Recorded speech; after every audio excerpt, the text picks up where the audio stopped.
Does anybody know what the weather is supposed to be like for Thanksgiving? I can always look it up right here. Let's see, what's it say? Well, Thursday. Partly cloudy, 7% chance of rain, the high of 59. Okay? There you have it. What a prediction. What about the stock market this week? Is it going to go up or down? Well, if I had stocks, I guess I would look at be interested in it, but I don't, but who knows? I'm sure there are predictions out there. What are the odds makers saying about who's going to win the game Monday night between the Chiefs and the Rams? There are predictions about that, I'm sure, out there. They're betting on those, right? Isn't that funny? We human beings, we like to predict things. We're almost addicted to predicting, actually. We want to kind of say, well, what's going to happen? You know, insurance companies, they kind of predict how long you're going to live. So they can figure out how much you're going to pay, right? Reverse mortgages, same thing. You know, we as humans, we have this kind of idea that, well, we need to predict things, even if it's useless information. One of the most useless predictions that I know of is the scientists predict that the sun will burn out in 5 billion years. Why does anybody need to know that? That's so useless. I don't know. But we have to do it, don't we? We have to predict. It almost is a compulsion. Now, why is that? Why, I think one of the reasons is that it gives us an illusion of control. We think we know what's going to happen. Those predictions kind of give us the illusion that, well, we know that it's going to be partly cloudy on Thanksgiving, so we'll plan something accordingly, right? Or we know the stock market is going to go up or down, so we buy or sell our stocks. We think we know. But it's an illusion. Because nothing is for certain. Nothing is guaranteed.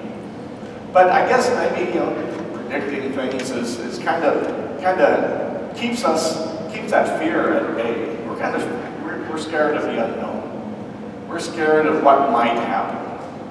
And having this illusion of control, predicting what's going to happen, maybe that kind of helps us go about our daily lives and keeps fear at bay so it doesn't get in the way as much. Maybe that's it. But you know, that illusion of control we go overboard. We think we have control, or we should have control. So we try to control things that doesn't do us any favors. We try to control each other. And we screw up our relationships when we do that. Control each other with our shouting down their views for the sake of our views, or forcing them with whatever other countries with military might or whatever. We think we need to control them, or we need to control nature, right? And we screw it up, make plants different, make them go faster, and then we use all the chemicals and it messes things up. That illusion of control can get out of hand very easily, and it has through our history. It still does. So, but we kind of need to know. So we have a sense of needing that. So that's why when we get to the end of the church year here, and we hear reading scriptures like these that talk about the end of times, the end of the world, it gets kind of scary. Because it's saying that we don't have control. We can't control that. And then that illusion is kind of, well, that's not so solid anymore, is it? And we hold on to that illusion, and a lot of times it's only in death, when we face death, that we kind of have to face the facts that, well, no, we really don't have control. Or we face the end of the world, as the scripture tells. So we can kind of be afraid of that. But these stories, these scripture stories that were told to people back in the day, back in Old Testament times and in Jesus' time, they would have heard them totally different than us. See, in that culture, those times, they knew for certain that they didn't control a whole lot. Their lives were at the mercy of lots of stuff.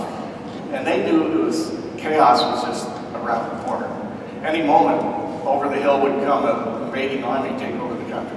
They wouldn't know anything about it.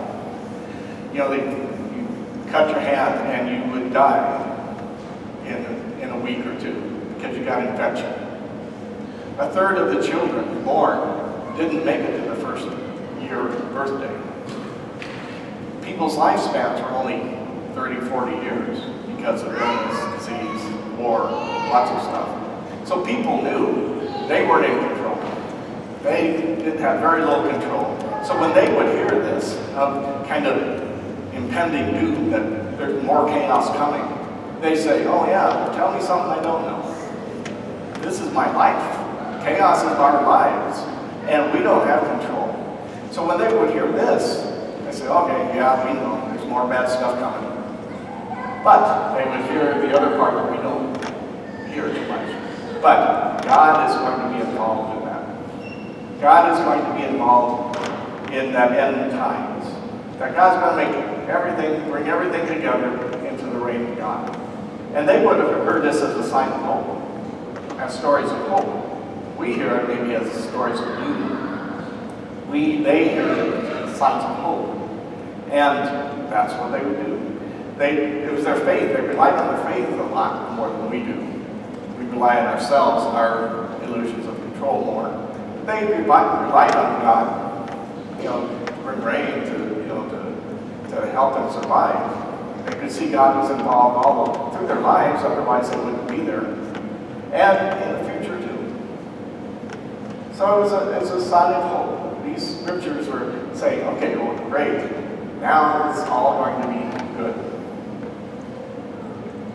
So what do we do with that? That's the way they heard it. Now we hear it our way. So how do we do that? How do we maneuver? Well, we can kind of say, well, this is all, stories. Or it doesn't have much to do with us. That end of times is going to, that's going to be 5 billion years in the future. And we can say that. Or we can say, my next breath is not certain. The sun coming up tomorrow is not certain.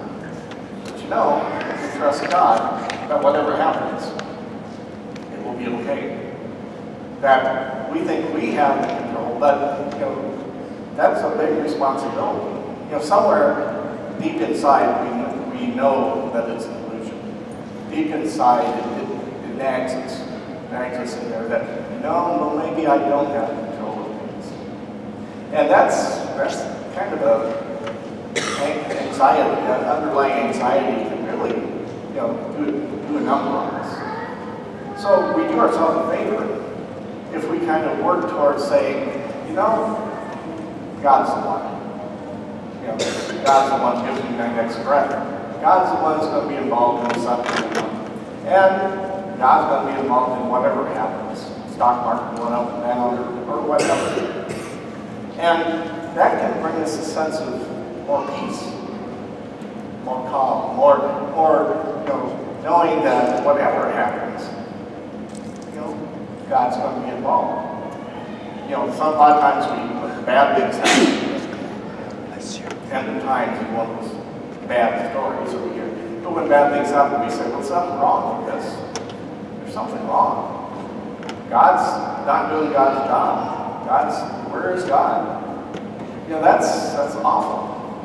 That's an awful feeling. That's not peace.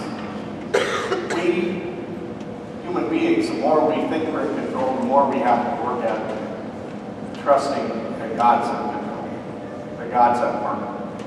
And reflecting on the end times is one way to do it. I think that's why the church has us read these readings at the end of the church year, to remind us who's in control, to remind us that we're not, to remind us that if we place our trust in God, in God's love, no matter what happens, if the stars fall from the sky and the moon darkens and the sun doesn't come up tomorrow, God's kingdom is here. We can get a glimpse of that kingdom, that reign of God, whenever we want to kind of reassure us that it's here, that it's in the works. Not completely, but it's in the works. It's when we forgive someone, or we care for someone, or we share our resources with someone. That is a glimpse of the reign of God. The more we do that, the more we see, oh yeah, there it is. It's going to always be there. It's going to, no matter what happens in the future. We can do ourselves that favor by doing that. We gather here towards the end of the church year. Next week is Christ the King Sunday, is the end, last Sunday of the church year.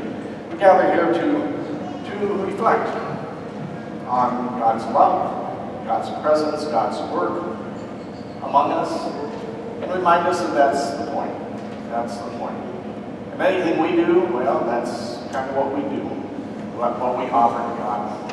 And that can bring us some peace, some trust, some calmness, some knowing that God is there. So let's continue that work. Let's continue to kind of let go of some of that control or that illusion of control. Place our lives in God's hands. And that's the best place for us to be.